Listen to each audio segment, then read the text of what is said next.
Deemed as the African equal to Game of Thrones, the much-anticipated fantastical series Blood Psalms has released the official trailer.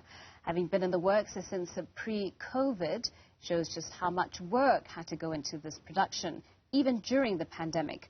Shot in the Eastern Cape, Gauteng and the North West provinces, Blood Psalms, it tells the powerful story of a fierce teenage African queen, Zazi, who battles a world-ending prophecy and has to navigate primordial curses, long-standing ancestral vendettas, and her inexplicable role as the damning prophecy's chief harbinger.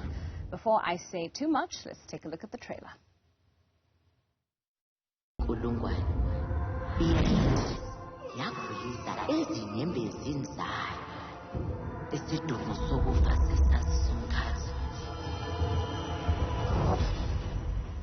Izifundazwe ezinhlanu ezisele zasekhemesi zizithola ziphungeke kwesaba ngenxa yezihofeto zezinhlobo zokugcina.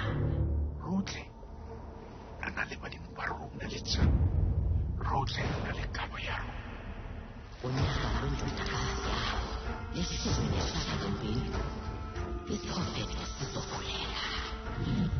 Lokho kuzobaba abamhlaba tshwanetse go tšea pelo ya gage e tla go tšwela moši ileqa lokuthi obuzwe lifikile akho nto yaziba kwenzeka ntoni ngapha kula mnyango. Ulwazi lomvume layibhala kudala le nto lichini elizongena umnyango umkhathi wezithixo hayi umahashi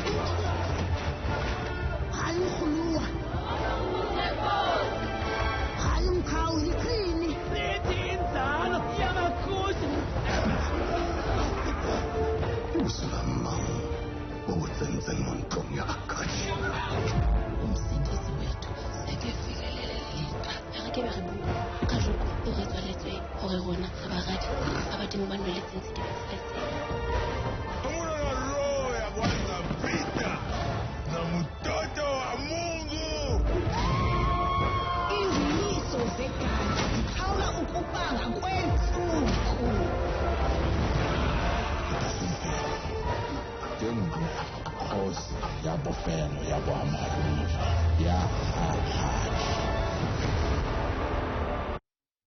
Well, to discuss this series and more, we're joined by a few of the star-studded cast of the production, Stumom Chali, Zikona Sodlaga, as well as director Jamil Kubega. Thank you so much for joining us in our studios this morning. A warm welcome to all three of you. Good morning. It's so exciting.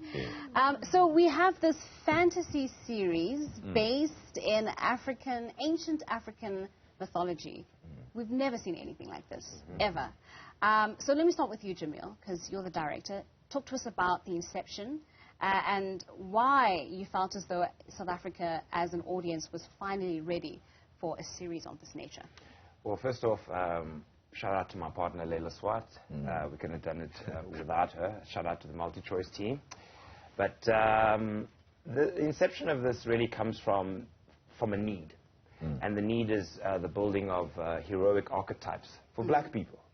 We don't have them, and there's a reason for that, but I don't need to get into the politics of it.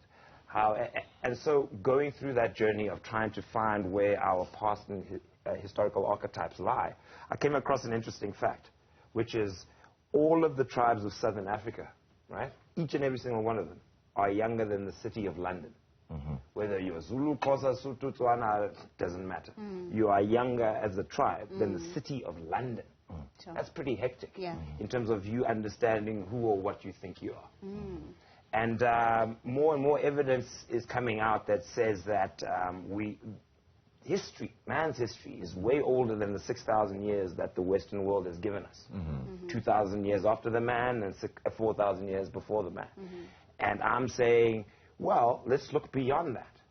And basically, this is a world that existed about 11,000 or so years ago, at a time where Africa was the power. It was the empire. And that was really where the motivation lay. We wanted to dig beyond our subconscious psyche and just find out who we really are, because that's what we're really yearning for. Yeah. Yeah. I love that, trying to help Africans locate themselves in our own histories, in our own sort of lost systems, lost cultures. Zikhona, and I'm going to come to you as well, Stumo, but you've played so many characters in so many different storylines and plots, etc. What drew you to this particular series, Blood Psalms? What was it about it that made you, I don't even know how it works, but perhaps gave you the urge to say, I need to be a part of this? It starts with a phone call from Jamil. Oh, a phone call you don't say no to. Yeah. I'm going to make you an offer you can't refuse. You get the phone call. Yeah. And then nothing like this has ever been made in our lifetime in this continent. And you go through the pages and it's educational, because I didn't even know half the stuff that I'm supposed to be knowing about the continent and the people and just the timing of everything. But at the back of our minds we go, there's something I can relate with about this, there's something true about it, there's something honest about it. Oh, I knew that. Oh, I had an idea of that. Oh my goodness. And so the story, the essence of the actual story, as Jamal just says, is deeper than we care to understand. And I don't know any performer in this continent or anywhere else that wouldn't want to dive into something like that. If you would have the opportunity and the privilege to be part of the people that will tell the narrative of the African in this lifetime right now, you go with that. You go in. And then there's something about the cast which was just... What? What's what? What? Say I was it. like, I need to do them a favor. The cast is incredible. Like, Jamil dared to put together an impeccable cast that can do this in the best way we know how right now. And that you cannot say no to. There's a lot of things about the show make you say yes. Yeah. You know, Stumo, Yeah, I recall when Ismaya first came out, there was such an excitement around the fact that we have, the storyline that is, centered in KZN, and much of the language that's being used is isiZulu. Very little English improvisation. We know that when it comes to Blood Psalms, you're only using African languages. There's like zero English improvisation, as far as I've been told. Yes, ma'am. Talk to me about the importance of that, the importance of that kind of representation on our screens. I'll say thank you for that question. I've been very fortunate that I've been working in work that allows me to include and that it's absolute privilege, and I'm always constantly learning while I'm doing it. With this buyer, what helped with that is that we had such great actors there that helped each other bring this out, and we understood one thing about our language is accountability. Especially with the audience, when they watch us, they know that we are accountable for the story, and that's what brought us to this one now, which Blood Psalms, is that we're still accountable. But now, with this one, it was harder because Jamil writes poetry. I mean, it's like, honestly, it's like Shakespeare. When you watch this, when we speak, it's like we're speaking Shakespeare, but I'm speaking with Shakespeare with Zulu. Shakespeare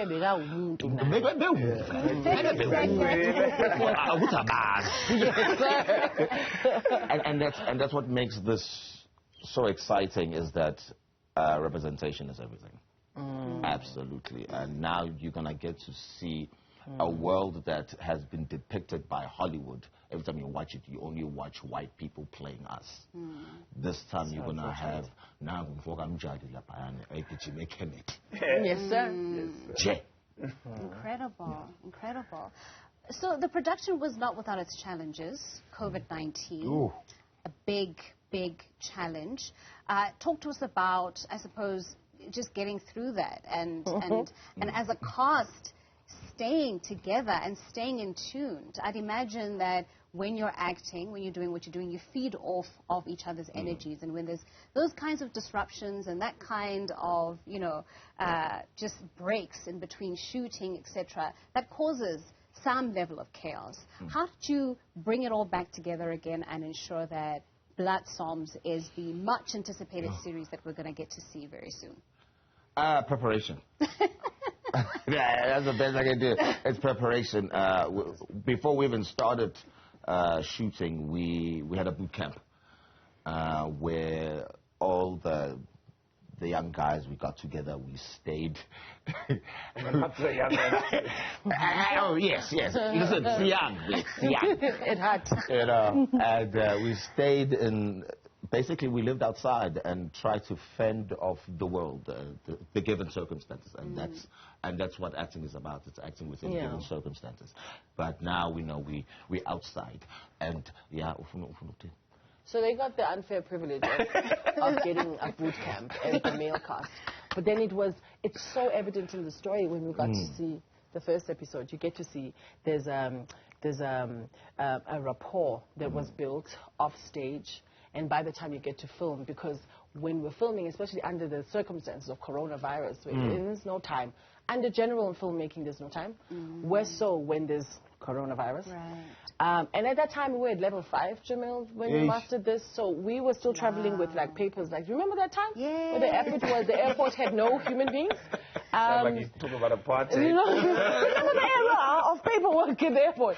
It was that time, so they had already had that, and the cast got to work outside of stage, and by the time you're on stage, you just remember some of that. And some of the other stuff we can't tell you, but how we create, it's pure magic. Yeah. If we tell you, you're going to have to become a performing artist. I mean... So we were dabbing into all of that magic, but most of it was the preparation and creating the rapport and the environment that Jamal had created for the cast prior. Well, we unfortunately have to wrap up the conversation. Oh, gosh, wait, who's next? But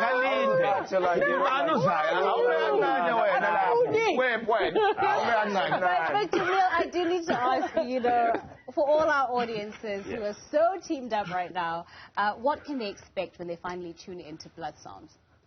I'm not allowed to say the word on television, what they'll feel. But look, I mean, it's a visceral experience. All right. Yeah. It's going to mess with your head. Okay. I promise. Okay. I promise. All right. Thank you so much. That was actors Dumobjali Zikona Sodlaga, as well as Jamil Kubega joining us to talk to us about Blood Psalms.